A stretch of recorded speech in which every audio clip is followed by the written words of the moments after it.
Hi everybody. I can't tell if people can see this yet. This is always the awkward beginning of the session. So, hello if you are watching, and no hello if you're not watching. Um, if you are watching though, will you type something in so I can see if you guys can see this? Oops, my mic keeps falling. You are watching though. Oops, I'm turning off my monitor. So chat to me if you can see this. I'm gonna pull up the chat here, and it looks like I'm not getting any comments yet.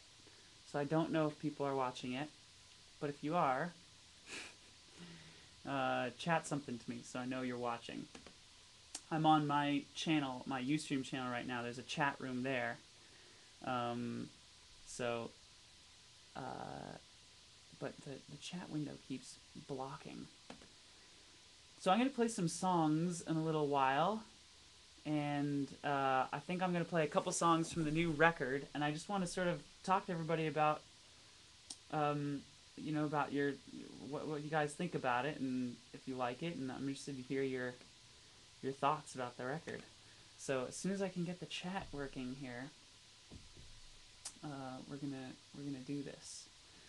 So maybe what I should do is reload my own web page. Here we go. Okay, so here, let's try this, because this is an easy way to check it. I'm gonna do a poll right now. Can you guys read this and see me and hear me? And the options are yes and no.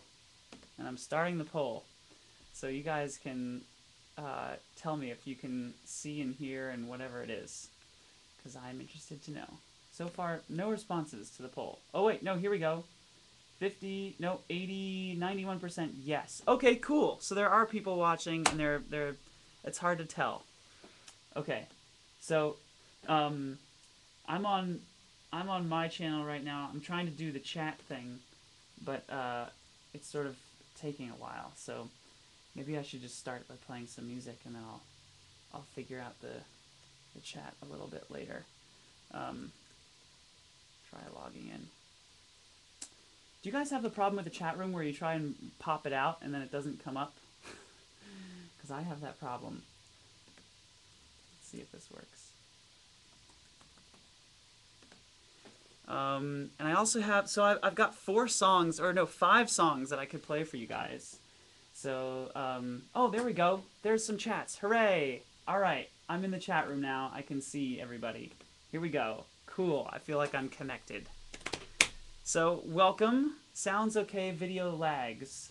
I don't know what that means. I guess it means the video is behind. So it looks okay. Alright, very laggy. So the video's behind the audio. But at least you have some audio. So I'm gonna play a couple songs. And the songs I'm gonna play are any of these.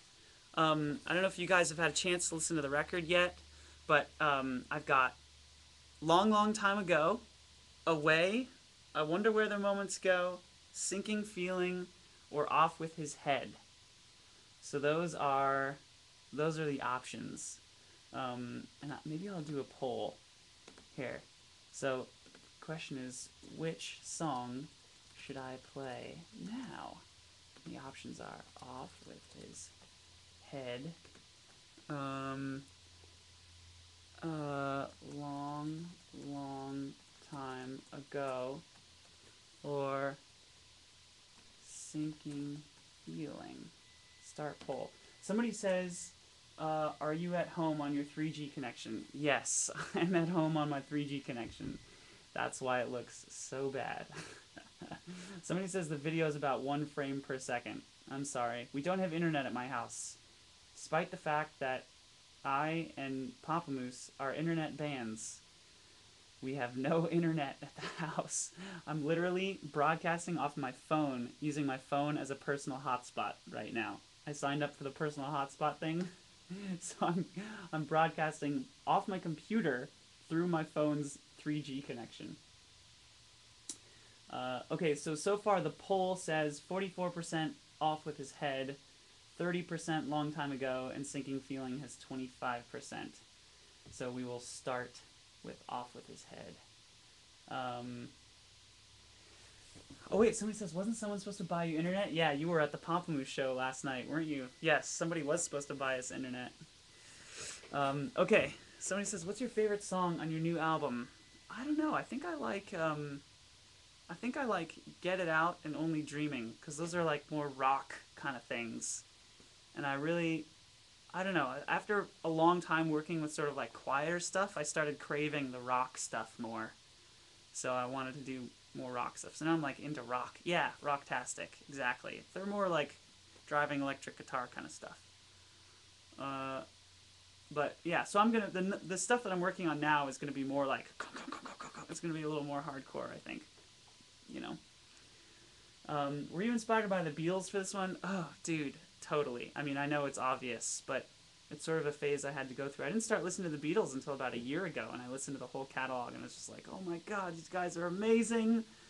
And I just got really inspired by their production and the way they recorded and everything, so I really recorded this one a lot like, not a lot like they recorded their records, but somewhat similar, in that I laid things like down start to finish like they did a lot of the time. So I'd do like a whole drum take instead of just like drums for the chorus and drums for the verse. I'd like learn the drum part for the whole song, and then I'd go back to the piano. I'd learn the piano part for the whole song and then do that all the way through. Let's see. What made you think of that whole release, the album? Wait, what made you think of the whole release, the album before people knew the songs thing? Um, actually, it literally is like a logistical thing.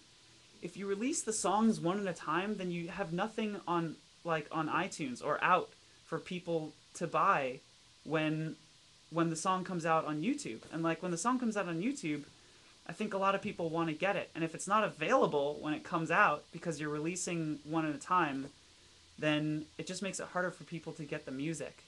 So I decided to sort of stockpile 15 songs, and then I could just like have a consistent flow of songs and albums on iTunes and available for folks after that. Um, so why did you choose shorter songs? Um, well, one of the reasons is the Beatles' influence for sure, but also recently I've been really liking short songs. I just like something that happens really quickly, that's really succinct. It's a very clear idea, and it's very short. It's like here's the A section, here's the B section, and these parts happen, and like you've after a minute you've sort of one of the cool things about the Beatles, I think, one of the reasons they're so catchy is because there's like maybe 15 or 20 seconds of original material per song in a Beatles song, which is like incredible to me. And the rest is all just repetition. But like their A section is only like 5 or 10 seconds, And then their B section is like maybe 10 seconds. So there's maybe 20 seconds of original material, and the rest is just like repetition or guitar solo or whatever it is on top of the existing changes. You should totally do a giant video song with your fans like YouTube Symphony. Ooh, like the YouTube Symphony Orchestra. That would be kind of cool, actually. Nico Case is sexy. I actually don't know Nico Case, but I need to get into that. I do need to get into that. Would you say this album has more of an album feel rather than your other video song albums? Yeah, I tried to make this more of like a single work. I really did want to make it like a singular thing as opposed to like disparate songs. But sometimes when I go back and I listen to my old stuff, I'm like, oh, I guess it kind of does feel like an album because I was, doing it in the same space, in the same place, in the same state of mind. So it sort of made sense. Don't ignore me, Jack. The sherbet head. I'm not ignoring you. What are you saying?